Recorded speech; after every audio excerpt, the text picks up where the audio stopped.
तो Spiderman brand new day की shooting अभी चल रही है ग्लासगो स्कॉटलैंड में, जहां से मूवी के सेट से बहुत सारे फोटोज एंड वीडियोस लीक हो रहे हैं। एंड मैं अभी से बता रहा हूँ कि ये मूवी हमारा बहुत गंदा काटने वाली है, क्योंकि लीक्स में जैसी हमें मूवी दिख रही है वैसी डेफिनेटली नहीं होने वाली। डेफिनेटली मूवी अभी भी बहुत सारी चीज़ें हमसे छुपा रही है। Even leak videos and photos में जो हमने सीन्स देखे हैं वो हो सकता है कि मूवी का बस स्टार्टिंग का पार्ट हो, जिसमें पीटर किसी स्ट्रीट लेवल विलन को पकड़ रहा हो, जो कि शायद मूवी का कोई मेजर पार्ट भी ना हो। जहाँ पर इन लीक्स में स्पाइडरमैन का नया सूट भी देखने को मिला है, जिसे डेफिनेटली तुम अभी तक का सबसे कॉमिक एक्यूरेट सूट भी बोल सकते हो, जिसमें कॉमिक्स की तरह बहुत ब्राइट कलर्स हैं।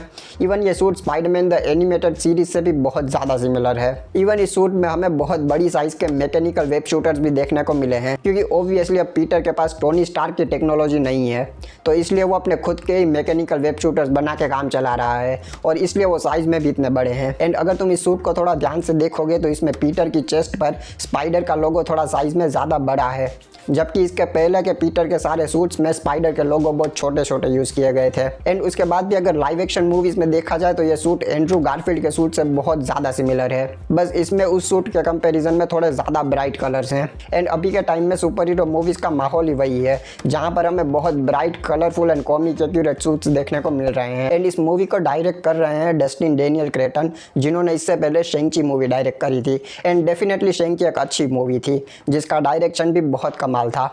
इवन मूवी के hand to hand combat scenes भी बहुत बढ़िया थे, तो मैं एक्सपेक्ट कर रहा हूँ कि इस मूवी में भी हमें बहुत बढ़िया fight scene and swinging scenes देखने को मिलेंगे। मूवी की कास्टिंग की अगर हम बात करें तो वो भी बहुत ज़्यादा इंटरेस्टिंग है, जहाँ पर सबसे पहले तो हमें जॉन बर्नथोल का पनिशर देखने को मिलने वाला है मूवी में, जिसकी इस मूवी से पहले एक स्पेशल प्रेजेंटेशन भी आने वाली है, जिसकी अभी शूटिंग भी कंप्लीट हो चुकी है। एंड वो भी एक R-rated प्रोजेक्ट होने वाला है, जिसमें जॉन बर्नथोल से बहुत भयंकर एक्शन वेक्शन कर रहा है। So most probably Spiderman brand new day की स्टोरी उसी के बाद टेक प्लेस करेगी, जिसमें जॉन बर्नथोल का पनिशर अपीयर होगा। एंड मूवी में हमें हल्क के भी दिखने के रूमर्स हैं, पर इससे पहले कि तुम बहुत ज़्यादा एक्साइटेड हो जाओ, मैं तुम्हें बता दूं कि ये हल्क वो हल्क नहीं होगा जिसे तुम सोच रहे हो। मोस्ट प्रोबेबली मूवी में हल्क बस एक कैमियो के लिए होगा, एंड वो भी अपना जो प्रोफेसर हल्क था वो, ना कि अपना वो पहले वाला सेवेज हल्क। प्रोबेबली हल्क किसी बड़ी फाइट में इन्वॉल्व भी नहीं होगा इस मूवी में, एंड अगर होता भी है तो वो एंड गेम में जैसे प्रोफेसर हल्क बन के लड़ा था वैसा ही लड़ेगा। सो मैं अभी से बता रहा हूँ कि मूवी में हल्क से बहुत ज़्यादा एक्सपेक्टेशन मत रखना, वरना बहुत भारी डिसअपॉइंटमेंट होगी। ऑल्सो मूवी में हमें जिंडेया की MJ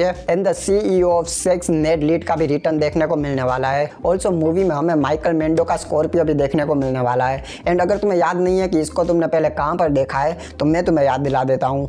तो स्कॉर्पियो लास्ट अपीयर हुआ था स्पाइडरमैन होमकमिंग के पोस्ट क्रेडिट सीन में, जब वो जेल में था। एंड अब 9 सालों बाद वो फाइनली हमें इस मूवी में देखने को मिलने वाला है। ऑल्सो अगर हम विलन्स की बात कर रहे हैं तो मूवी के मेन विलन की भी बात कर लेते हैं। तो कुछ र्यूमर्स के अकॉर्डिंग स्पाइडरमैन 4 का मेन विलन होने वाला है मिस्टर नेगेटिव, जो कॉमिक्स में भी स्पाइडरमैन का एक बहुत सिग्निफिकेंट विलन रह चुका है। एंड कॉमिक्स में इसका नाम था मार्टिन ली, जिसे एक ड्रग एक्सपेरिमेंट की वजह से 2 पर्सनालिटीज़ मिली, जिसमें उसकी दूसरी पर्सनालिटी थी मिस्टर नेगेटिव की, जिसने न्यूयॉर्क सिटी में बहुत सारे क्राइम करे, जिसकी वजह से वो आगे जाके स्पाइडरमैन एंड पनिशर दोनों का ही विलन बन गया।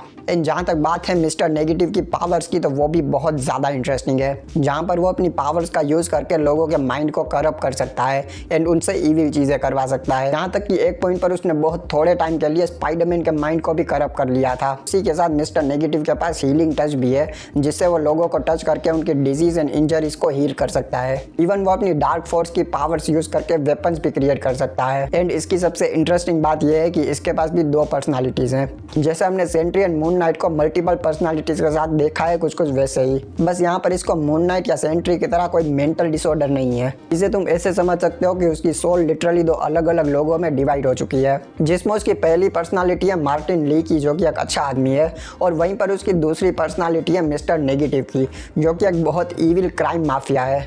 एंड मैं उम्मीद करता हूँ कि स्पाइडरमैन 4 में भी हमें कुछ वैसा ही देखने को मिले। पर खैर, इसके अलावा भी मूवी में हमें स्ट्रेंजर थिंग्स में दिखने वाली सैडी सिंह के भी र्यूमर्स हैं। एंड कुछ र्यूमर्स के अकॉर्डिंग सैडी सिंह इसमें ग्वेन स्टेसी को प्ले करने वाली हैं। फिर भी इसके अभी कोई कंफर्मेशन नहीं है, तो तुम कमेंट्स में अपना ओपिनियन बताओ कि तुम्हें क्या लगता है कि सैडी सिंह कौन सा रोल प्ले कर सकती है। ऑल्सो ये बहुत अच्छी बात है कि टॉम हॉलैंड की पूरी स्पाइडरमैन ट्रिलॉजी के बाद अब कहीं जाके स्पाइडरमैन 4 बहुत ज़्यादा ग्राउंडेड होने वाली है, जिसमें पीटर एक लोनली डिप्रेस्ड टीनेजर होगा, जिसकी लाइफ में ऑलरेडी बहुत सारी प्रॉब्लम्स होंगी। जो कि एक रेंट के अपार्टमेंट में रहेगा। एंड अब तो उसके सर पर टोनी स्टार का हाथ भी नहीं है और इवन आंट में भी नहीं है, तो इसलिए वो जो भी करेगा मूवी में वो अपने दम पर करेगा। और यही तो वो स्पाइडरमैन है जिसे हम बहुत टाइम से देखना चाहते थे, क्योंकि MCU वाले स्पाइडरमैन के साथ वो रिलेटेबिलिटी मिसिंग थी, जिसे ये मूवी अब फुलफिल करेगी, जिसमें स्पाइडरमैन अपने स्ट्रीट लेवल विलन से लड़ेगा एंड हमें सिखाएगा कि लाइफ में कितनी प्रॉब्लम्स क्यों ना हो, पर फिर भी उन प्रॉब्लम से लड़कर कैसे हम एक अच्छे इंसान बन सकते हैं, क्योंकि यही तो स्पाइडरमैन है। पर खैर इस वीडियो में इतना ही। अगर तुम्हें वीडियो पसंद आई है तो वीडियो को लाइक कर देना, चैनल पर नए आए हो तो चैनल को सब्सक्राइब कर देना। मेरे सारे सोशल मीडिया के लिंक्स तुम्हें डिस्क्रिप्शन में मिल जाएंगे, तो तुम वहाँ पर भी जाके फॉलो कर सकते हो। एंड मैं तुमसे मिलता हूँ अगली वीडियो में।